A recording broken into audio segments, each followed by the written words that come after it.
Alors, Steven va prendre la suite. Alors, peut-être que tu peux aussi éventuellement dire quelques mots sur ton expérience du terrain. C'est toujours fantastique d'aller sur le terrain, mais c'est encore mieux d'aller dans des zones exceptionnelles telles que ce désert d'Atacama.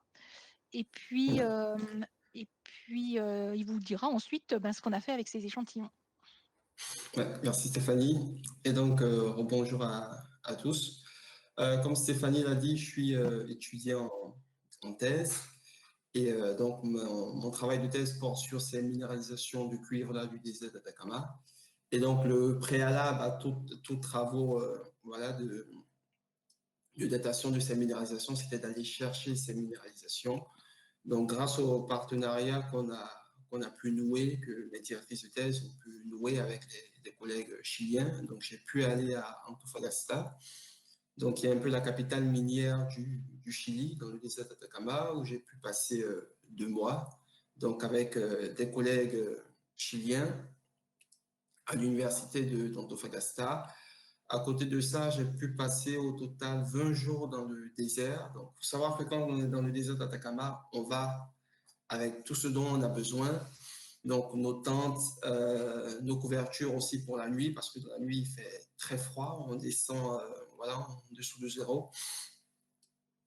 Et donc, 20 jours dans le désert où on a pu visiter des mines, rencontrer aussi des intendants miniers, collecter des cailloux directement dans les mines, ce qui n'est pas donné à tout le monde. Donc, on a eu des autorisations exceptionnelles grâce aux collègues miniers.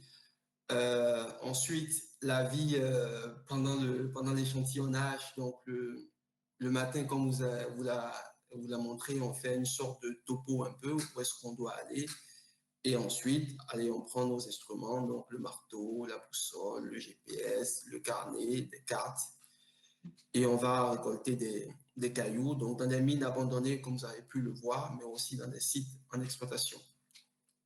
Faut savoir que le travail d'échantillonnage, c'est un peu, on va dire, la base pour toute la réussite du travail de laboratoire derrière, parce qu'une bonne campagne d'échantillonnage, c'est vraiment primordial pour la suite des recherches à faire ensuite. Et donc, moi, dans mon cas, dans le cadre de ma thèse, on a pu visiter et échantillonner 3 mines au total. Donc, la mine qu'elle vous a montrée tout à l'heure, la mine artisanale abandonnée, la mine d'El Salvador aussi, et la mine de Chuquicamata. Donc, Chuquicamata, c'est la première, alors au début de son exposé, c'est le gros gisement de cuivre qu'elle vous a montré. Donc, Chuquicamata, c'est la plus grosse mine de cuivre au monde, et on a eu une autorisation voilà, exceptionnelle d'aller prélever des échantillons. Et donc, ce que vous voyez là, c'est un échantillon de cuivre qui provient de la mine de Chuquicamata. Et donc, tout au long de l'exposé qui va suivre, je vais vous parler donc de cette minéralisation de cuivre de la mine de Chuquicamata et de la datation de ces minéralisations en cuivre. Steven, juste parce qu'après, je pense qu'on va pas revenir trop sur la métallogénie. Ouais. Quelqu'un demandait, je ne sais pas si tu as vu dans le chat, là, pourquoi il n'y avait que du cuivre et s'il y avait que du cuivre. Je ne sais pas si tu veux répondre, toi. Pourquoi le cuivre, le seul à être retenu dans les métaux, Parce juste à qu'après, on ne cause de va pas l'eau. revenir là-dessus, je pense. Il y a pas que le cuivre qui est retenu. Donc, le cuivre, on va dire, c'est le métal prépondérant. Mais à côté du cuivre, on a aussi du molybdène. On a beaucoup de molybdène. On a aussi de l'or dans ces porphyres. On a aussi de l'argent dans ces porphyres et de l'étain. Donc, ce sont les principaux voilà, minéraux accompagnateurs du cuivre. Comment peut-on savoir l'âge du cuivre? C'est de ça que je vais vous parler tout de suite, on va dire. Réalisez-vous souvent des expériences de terrain ou est-ce unique dans une vie? Bon, quand on est géologue, on les réalise plusieurs fois. Je pense que Stéphanie, elle a eu la chance d'aller sur plusieurs terrains. Moi, dans mon cas, c'était vraiment exceptionnel. Donc, la première fois que j'ai été dans le désert d'Atacama, que ce soit pour aller échantillonner ou même la nuit à regarder les constellations, c'est magique. J'ai milité pour pouvoir aller encore cette année parce que bon, ma campagne de terrain date de mars, avril 2018. Donc, j'ai essayé de militer pour aller cette année, mais avec la situation sanitaire, ça n'a pas pu avoir lieu. Mais voilà, c'est pas unique dans une vie en tant que géologue. Voilà, on est amené à aller plusieurs fois sur le terrain pour récolter des échantillons, voilà, pour étudier un peu la formation des roches, des chaînes de montagne, etc. Donc, pour revenir à l'exposé, lorsqu'on collecte donc nos échantillons sur le terrain, ensuite on passe au travail de laboratoire. Donc, nos échantillons, nos gros échantillons qu'on a récupérés, il va falloir le scier. Donc, on va le scier pour l'amener à on va dire, une dizaine de centimètres d'épaisseur. Donc là, vous avez un échantillon macroscopique qui provient de ce gros échantillon. Et donc, la première des choses à faire avant de dater le minéral ou la roche, c'est de savoir quels sont les minéraux qui constituent cette roche. Donc, ici, sur cette vue macroscopique à l'œil nu, on ne peut pas vraiment identifier c'est quoi le minéral, mais déjà, on voit un minéral ici noir qui est la forme de claste. Et tout autour de ce minéral noir, on voit des alternances ici entre des bandes plutôt claires, des bandes ou des lits plutôt clairs, bleu clair, vert sombre, bleu sombre. Donc là, c'est ce qu'on peut déjà identifier à l'échelle macroscopique. Après l'échelle macroscopique, on va utiliser un appareil que je pense que vous connaissez déjà, donc un microscope optique polarisant. Donc le microscope, c'est un appareil qui va nous permettre de pouvoir observer et identifier les minéraux. Et donc le classe noir qu'on a vu sur la diapo précédente, elle correspond en fait à la chrysocole riche en manganèse. Donc on parle de chrysocole manganifère, donc qui est ici en noir. Donc la chrysocole, c'est du silicium, du cuivre, de l'eau, et ici pour ce classe noir avec un peu de manganèse.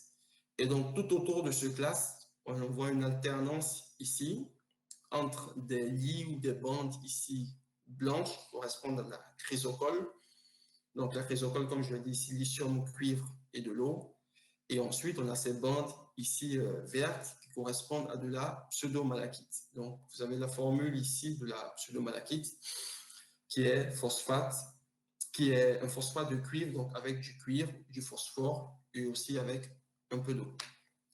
Donc, au microscope optique, on peut voir les minéraux en lumière naturelle et aussi on peut mettre, on va dire, un filtre sur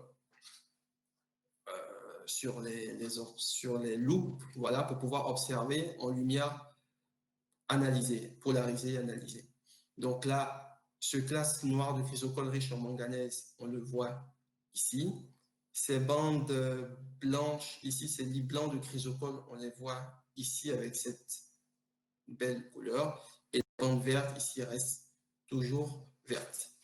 Ensuite, on peut observer ici ces minéraux noirs qu'il est difficile, voilà, d'identifier au microscope optique. Et donc, pour ce faire, on va passer un appareil encore plus performant, qui est un microscope électronique à balayage, donc on possède au laboratoire JET. Et avec ce microscope électronique à balayage, on peut, on va dire, plus facilement identifier les minéraux. Donc là, on a notre lit de chrysocole ici, en gris plutôt sombre, et la pseudomalachite, donc le phosphate de cuivre, ici, sur ces bandes plutôt gris clair. Donc on retrouve encore ici la pseudomalachite. Donc pareillement, avec le microscope électronique à balayage, on peut aisément définir quels sont les minéraux qui ont cristallisé les uns après les autres. Donc ici, on voit l'alternance entre la chrysocole en gris sombre et la pseudomalachite en gris clair.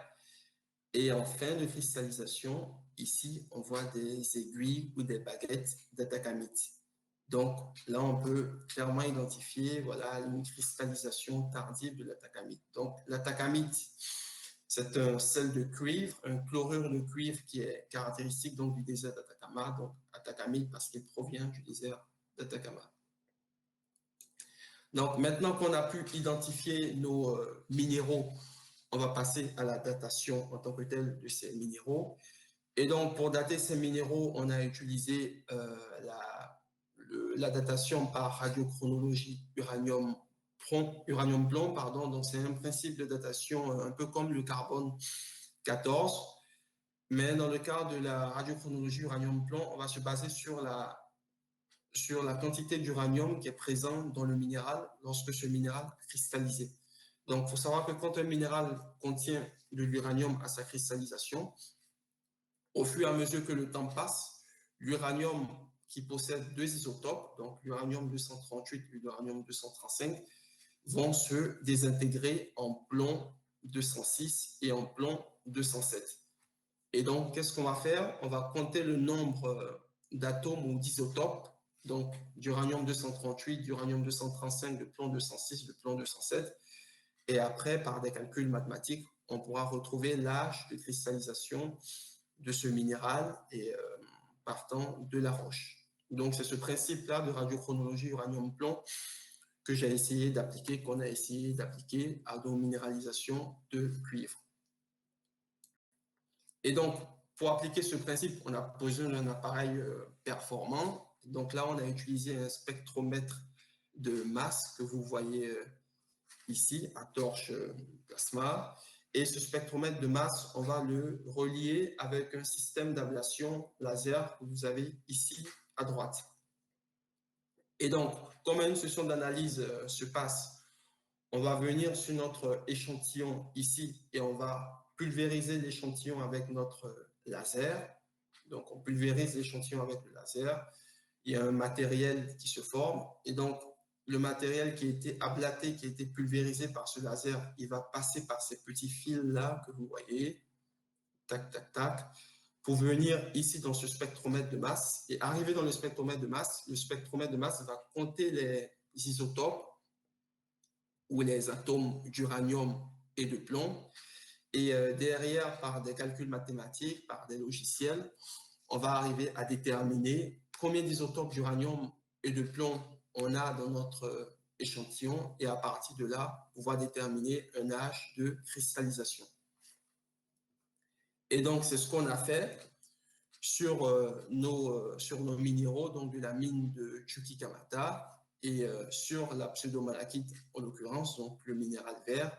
Et donc, après avoir daté ce minéral avec la méthode uranium-plomb, grâce à un spectromètre de masse, on a pu montrer que ces lits de pseudomalachite ici en vert se sont formés il y a environ 20 millions d'années. Et donc, vous pouvez être fiers, on va dire, de vos chercheurs toulousains, parce que c'est la première fois qu'une équipe de chercheurs arrive à dater des minéraux de cuivre.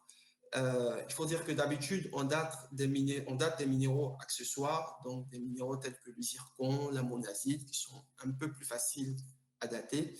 Et là, c'est la première fois qu'on arrive à dater des minerais de cuivre et avoir un âge de cristallisation.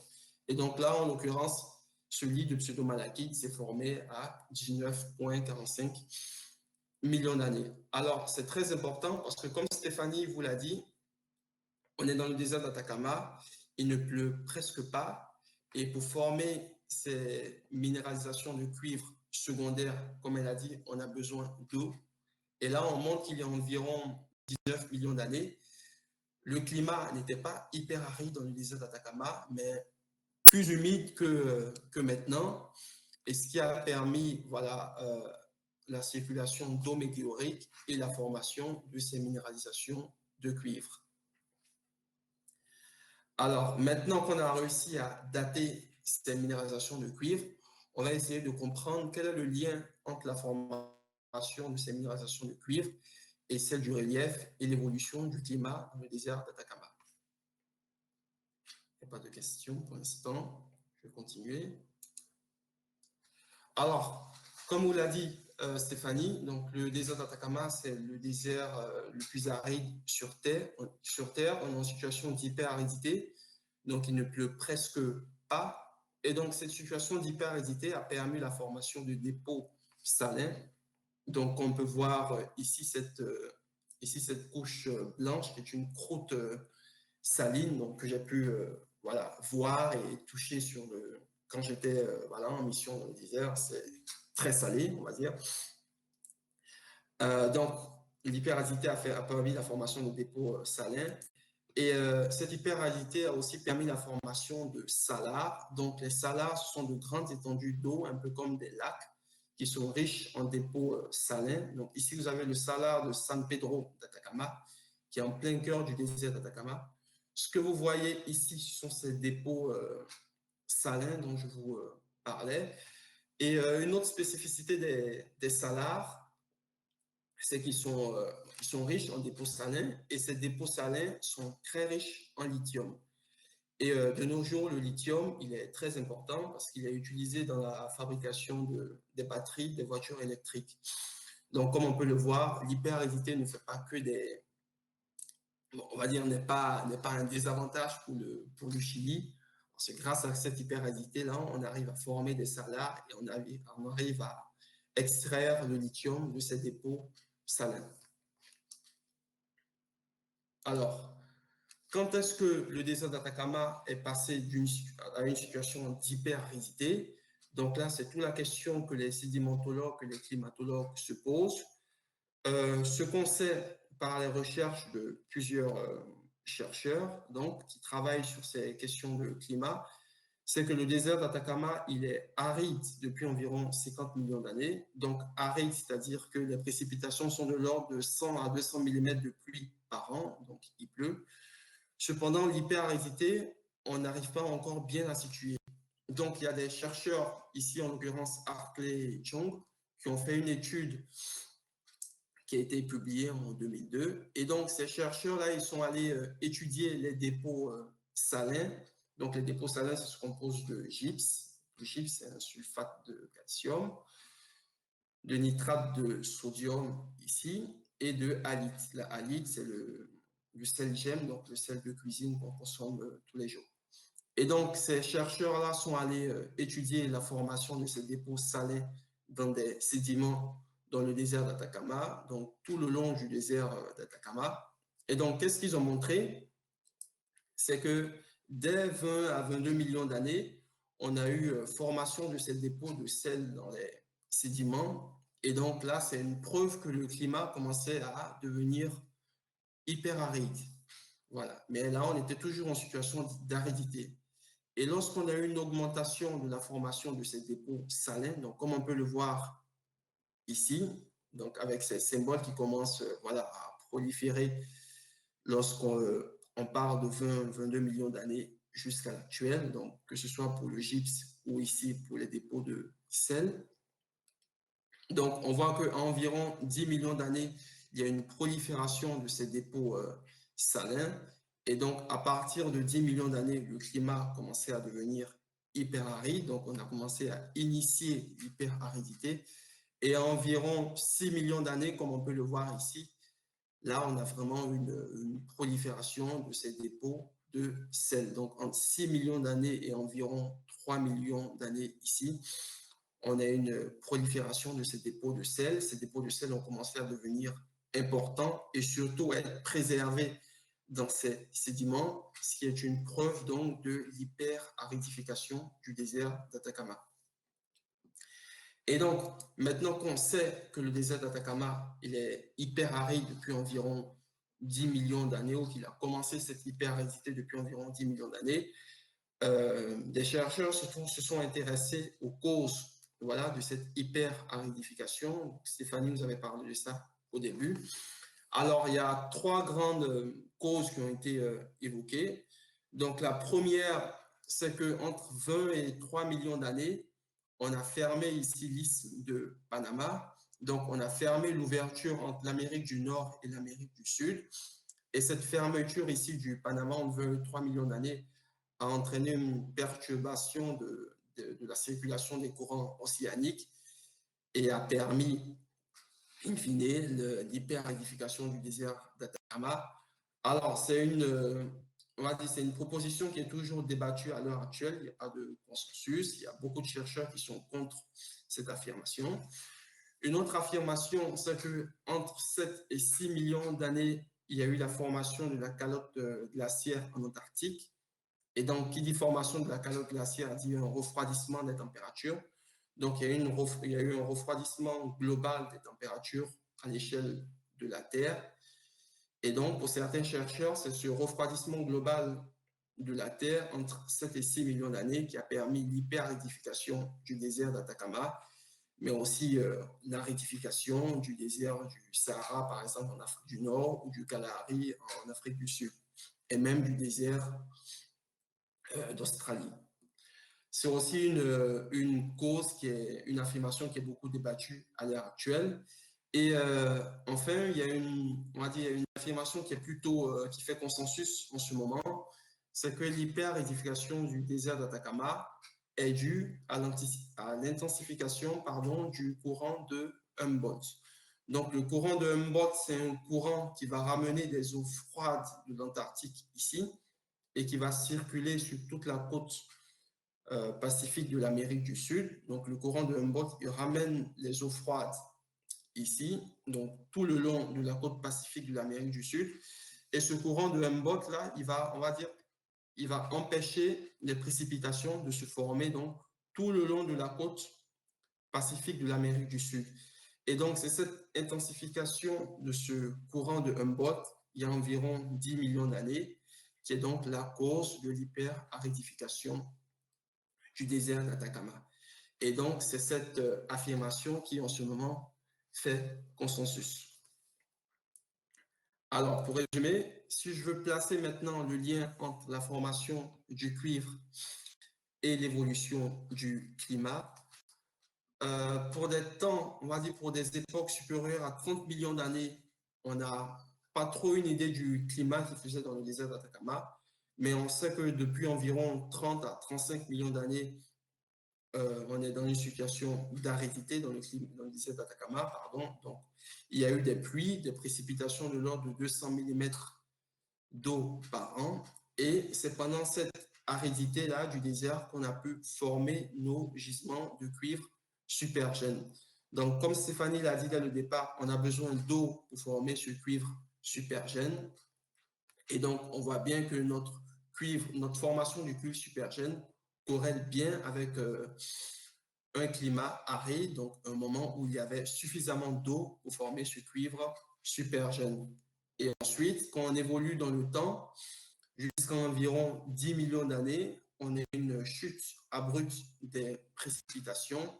Et donc là, on a l'intensification du courant de Humboldt dont je vous ai parlé tout de suite, donc qui entraîne donc une chute brutale des précipitations. Et en ce moment, on passe à l'hyperaridification du désert d'Atacama. Et donc, qui dit hyperaridification ne dit pas forcément qu'il n'y a plus d'eau. Et donc, dans cette période d'hyperaridification, donc depuis 10 millions d'années jusqu'à l'actuel, on a parfois des épisodes où on a des pluies. Donc là, vous pouvez le voir ici avec ces pics. Donc, lorsque ce courant d'Humboldt il faiblit, on va dire, on a des précipitations et après, quand on revient à la normale, on a le climat hyper aride, voilà, qui revient. Après avoir fait le lien avec le climat, on va essayer de comprendre maintenant comment l'évolution du relief agit donc sur la formation du cuivre supergène dans le désert d'Atacama. Et donc, maintenant, si vous vous promenez dans le désert d'Atacama ou même sur Google Earth, ce que vous allez voir, donc ici dans la mine de Chuquicamata qui a fait l'objet de notre étude, donc tout le long du désert d'Atacama, vous allez voir que voilà, le relief, il est plutôt aplani. Donc, ce qu'on voit, c'est des surfaces plutôt plates. Cependant, si on retourne 40 à 50 millions d'années plus loin, qu'est-ce qu'on remarque? C'est que là, il y avait des reliefs qui étaient en train d'être formés. Donc, il y a 40 à 50 millions d'années, on avait des reliefs, environ 4 000, 5 000, voire même 6 000 mètres d'altitude, alors que de nos jours, là, on a un relief plutôt plat. Donc, entre 50 millions d'années et l'actuel, qu'est-ce qu'il y a eu? Il y a eu une érosion donc, de ces reliefs. Et donc, comment est-ce que l'érosion de ces reliefs, la formation, l'évolution de ces reliefs influe sur la formation du cuivre supergène, du cuivre secondaire? Donc, c'est aussi ce qu'on a essayé de montrer par le biais donc, de Caroline Sanchez, qui fait aussi partie de notre équipe de travail. Donc, qu'est-ce qu'elle a montré? C'est que il y a environ 50 millions d'années, on commence à soulever la cordillère des Andes. Donc, on a le soulèvement de la chaîne andine. à ce moment, on ne forme pas du cuivre supergène, sinon on en forme vraiment très peu. Environ 10 millions d'années à 15 millions d'années plus tard, donc on a énormément de pluie, donc on est dans un climat aride, donc on a beaucoup de pluie. On commence à éroder, et là, l'érosion, elle est très importante. Donc on commence à former des vallées qui sont très abruptes. Et donc là, ça ne permet pas aussi de former un horizon super jeune ou de former du cuivre super jeune et de le conserver parce que là, l'érosion, elle est très importante. Et 15 millions d'années plus tard, donc à environ 20 millions d'années, donc là, on a une érosion qui est très faible. On a un climat qui commence à devenir, qui va passer d'une situation de semi-aridité ici à une situation d'aridité. Donc l'érosion diminue, les reliefs commencent à s'aplanir et c'est pendant cette érosion faible et pendant cet aplanissement des reliefs qu'on arrive à former notre cuivre supergène. Et donc, dans l'histoire de l'évolution du relief, le cuivre supergène ne se forme pas lorsque la chaîne de montagne elle se soulève. Pareillement, il ne se forme pas lorsque l'érosion elle est très importante, lorsqu'on commence à former des vallées abruptes. Non, le cuivre supergène se forme lorsque l'érosion est plutôt faible et lorsqu'on commence à aplanir le relief.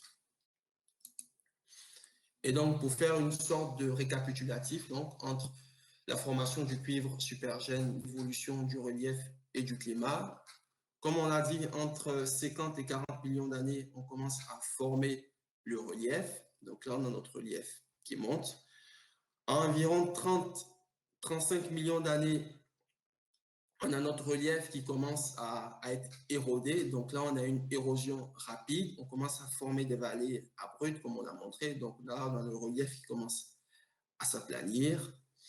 Et lorsqu'on arrive à l'aplanissement du relief, comme ce qu'on voit en ce moment, c'est là où on forme notre cuivre supergène.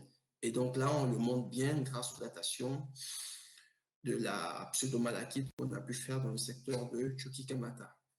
Et en plus, ce cuivre supergène, si on le corrèle avec l'évolution du climat, on voit qu'il correspond à une période où on avait suffisamment d'eau, donc on avait suffisamment d'apports météoriques de pluie pour pouvoir former le cuivre supergène. Donc depuis environ 30 millions d'années jusqu'à environ 10 millions d'années. Et à 10 millions d'années, donc on ne forme plus le cuivre supergène. On a l'intensification du courant marin de Humboldt qui entraîne l'hyper-aridification du désert d'Atacama. Et donc, en ce moment, on ne forme plus de cuivre supergène, mais on va préserver ce cuivre supergène. Donc, l'hyper-aridification va permettre de préserver ce cuivre supergène et cuivre supergène qui est aujourd'hui exploité dans les grandes mines de cuivre du Chili, du désert d'Atacama. Et donc, pour vous faire un résumé, donc, pour conclure, donc, sur le lien entre la formation du relief, l'érosion, l'évolution du climat et la minéralisation, ce qu'on est arrivé à montrer donc, par le biais de cette étude, c'est que la minéralisation du cuivre supergène se forme par un essivage, comme Stéphanie l'a dit, du cuivre primaire, quand les roches magmatiques sont à l'affleurement, donc quand elles remontent à la surface. Et dans le désert d'Atacama, dans le secteur de Chuquicamata, cette formation du cuivre supergène, elle est favorisée par un climat semi-aride à aride, donc il faut des précipitations de l'ordre de 100 à 200 mm de pluie par an. Et la formation du cuivre supergène intervient lorsqu'on commence à aplanir le relief. Et donc, dans le secteur de Chuquicamata, il y a environ 20 millions d'années, ces conditions étaient réunies, donc un climat semi-aride à aride et un relief plutôt plat, ce qui a permis de former le cuivre supergène qui est donc aujourd'hui exploité dans la mine de Chuquicamata, dont vous avez vu les photos tout à l'heure. Voilà, je vous remercie pour votre attention et maintenant on va passer à un quiz. Et peut-être avant de passer au quiz, Ouais. pardon, on va Regardez les questions. Ouais. Ils exploitent aussi le lithium en plus du cuivre. Alors, dans le désert d'Atacama, donc il y a des compagnies minières qui sont spécialisées dans le cuivre et il y a des compagnies minières qui sont spécialisées dans le lithium. Et donc, oui, dans le désert d'Atacama, on exploite le cuivre et le lithium. L'exploitation du lithium, elle est beaucoup plus encadrée, voilà, pas comme le cuivre où là, les compagnies minières peuvent exploiter autant de millions de tonnes qu'elles veulent. Pour le lithium, c'est une ressource stratégique pour le Chili. Et donc là, les compagnies minières ont des quotas d'extraction du lithium dans ces salars.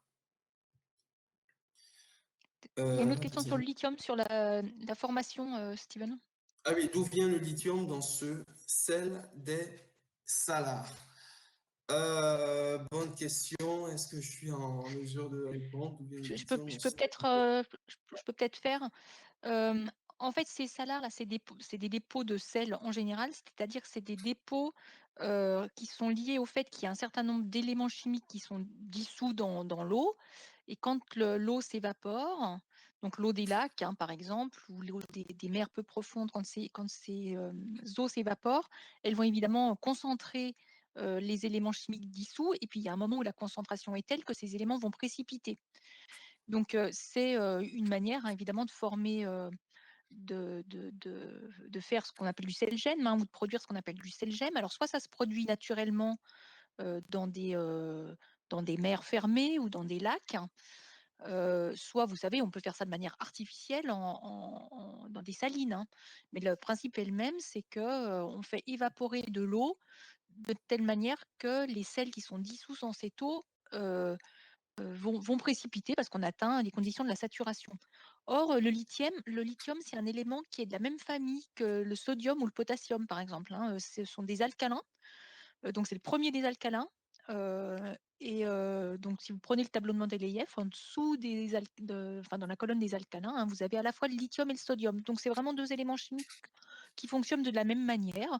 Et dans le passé, on a souvent exploité les salars ou enfin tous les marais salants, enfin pour le sel-gemme, pour la cuisine, pour la conservation, etc.